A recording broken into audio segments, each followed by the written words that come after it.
Buenas tardes. Nosotras somos Paulina Lozada, Isabel Noemí, Cristel Linares y Alina Sarti y vamos a presentar el caso de un paciente con rhinosinusitis. Paciente masculino de 16 años de edad con obstrucción nasal bilateral continua que se agudiza durante el ejercicio, acompañado de inyección conjuntival, rinorrea amarillenta, fiebre mayor a los 38 grados centígrados por la tarde en los últimos 2 días, dolor intenso en la región malar, frontal, que se incrementa al agacharse o con la actividad física. Refiere a litosis y expectoración de mucosidad amarillenta muy espesa.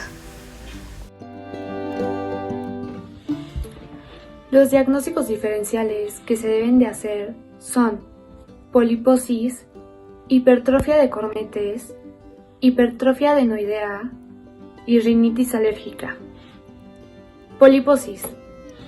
La poliposis presenta síntomas similares a nuestro diagnóstico, como la sensación de presión facial y la rinorrea. Sin embargo, si el paciente tuviera poliposis, un crecimiento de tumores benignos, estos serían visibles en los estudios de imagenología. Sin embargo, no lo son. Por lo tanto, este no es el diagnóstico correcto.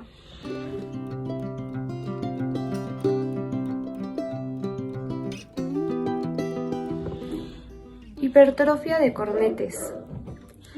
En el estudio de imagen, podemos observar una inflamación en los cornetes del paciente. Esto nos podría llevar a pensar que el paciente presenta hipertrofia de cornetes. Sin embargo, la sensación de presión facial, rinorrea, fiebre y expectoración de una sustancia amarillenta nos lleva a pensar en un diagnóstico diferente.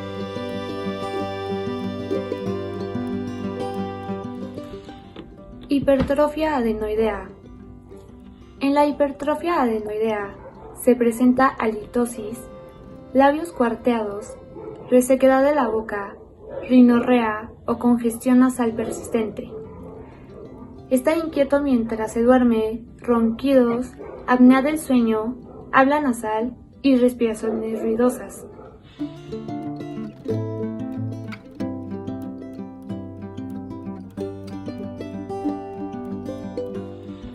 Rinitis alérgica.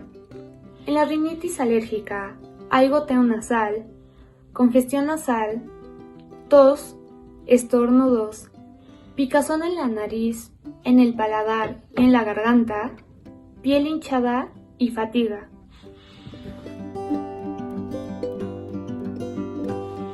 Es importante hacer el estudio y diagnosticar correctamente la patología y no confundirla con una de las ya antes mencionadas, ya que el tratamiento es diferente en cada una de las patologías.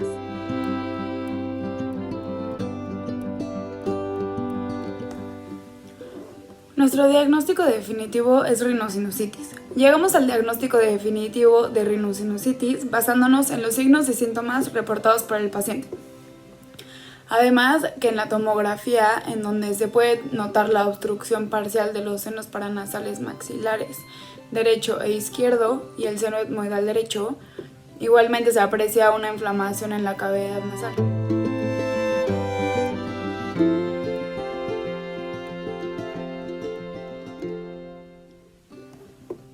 La sinusitis o rinosinusitis se define como la inflamación sintomática de los senos paranasales y la cavidad nasal.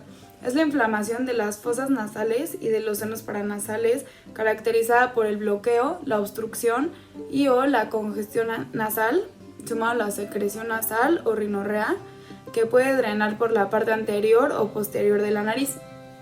A estos síntomas se le puede sumar la presencia de dolor o sensación de presión facial, hiposmia o anosmia.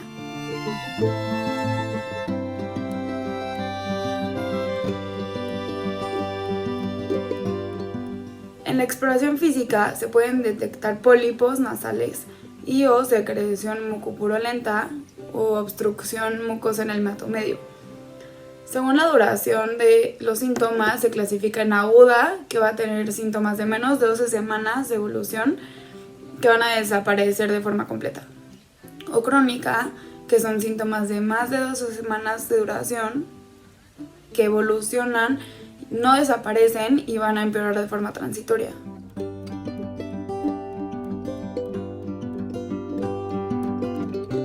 Los signos y síntomas más comunes de la rinosinusitis son congestión o obstrucción nasal, reducción del gusto y el olfato, dolor o sensación de presión parcial, enrojecimiento o hinchazón facial, enrojecimiento de los ojos, dolor de los oídos, dolor de la mandíbula y dientes superiores, dolor de garganta, fiebre, halitosis, náuseas, dolor en la región malar y frontal, especialmente en la actividad física, como presenta nuestro paciente. Nuestro paciente presenta alguno de estos síntomas, aunque no todos. Bueno, como complicaciones existen las orbitarias, que son las más frecuentes, y el origen suele estar en el etmoides debido a la localización anatómica del mismo. Se van a distinguir la celulitis orbitaria, el absceso orbitario, la trombosis del seno cavernoso, y bueno, en el caso del absceso orbitario el riesgo es de ceguera, es muy elevado, y la cirugía tiene que ser inmediata.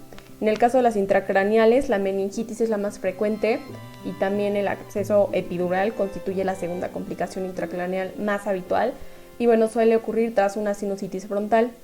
Bueno, en el caso de nuestra imagen, la que se observó, las pruebas para hacer el diagnóstico son pruebas por imágenes, radiografía y tomografía computarizada. Se pueden utilizar para mostrar detalles de los senos paranasales, como la inflamación, la obstrucción de alguna parte de estas estructuras que sea difícil diagnosticar con un endoscopio, por ejemplo. También una observación de los senos paranasales con una rinoscopía o, bueno, en dado caso, una endoscopía nasal también podría ser útil. Y una transiluminación de senos paranasales también se ha llegado a utilizar.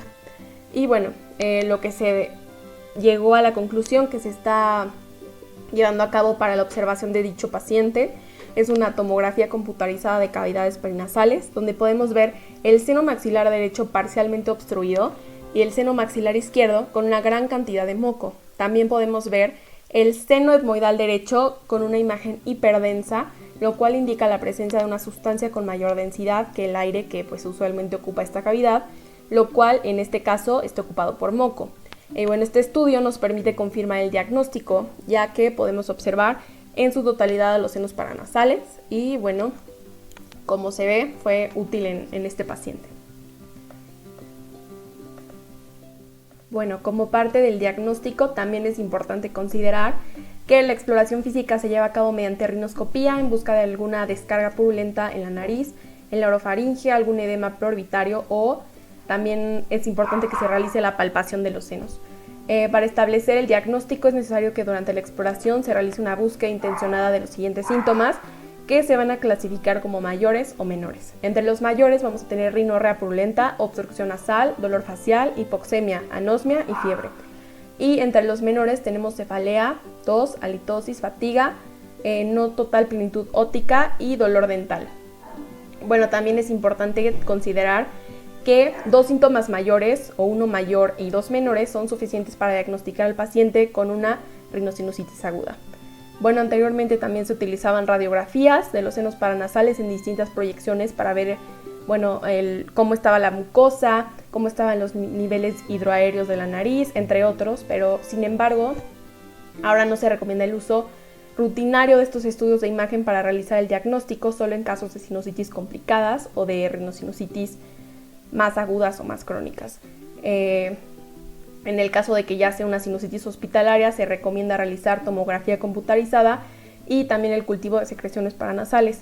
Y bueno, algunas secreciones que se empleaban anteriormente era la proyección occipitofrontal para ver los senos frontales y el etmoidal, la occipitomentoniana para ver el frontal, es muy importante también el maxilar, la axial o craneobasal para ver los senos esfenoidal y el etmoidal, y la lateral para ver el esfenoidal, frontal, la silla turca y el adenoides. Como vemos, esta se amplía para ver una mayor cantidad del problema en estos senos. Y bueno, estas van a ser proyecciones radiológicas en la valoración nasosinusal.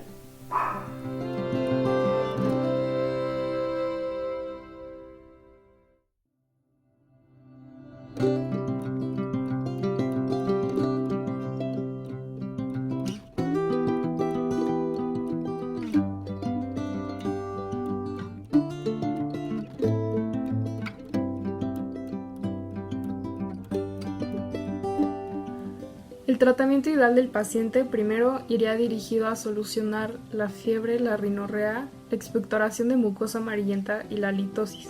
Pensamos que esto se debe de realizar con antibióticos. Después seguiría con el tratamiento común de la rinosinusitis. A partir del estudio de imagen pudimos observar que el paciente no presenta pólipos. Entonces el curso ideal del tratamiento sería hacer lavados nasales con solución salina, el uso de corticosteroides tópicos y en ciertos casos el tratamiento con mucolíticos de uso prolongado. En caso de que el paciente no mejorara con este tratamiento inicial, se podría considerar aumentar la dosis de los corticosteroides tópicos.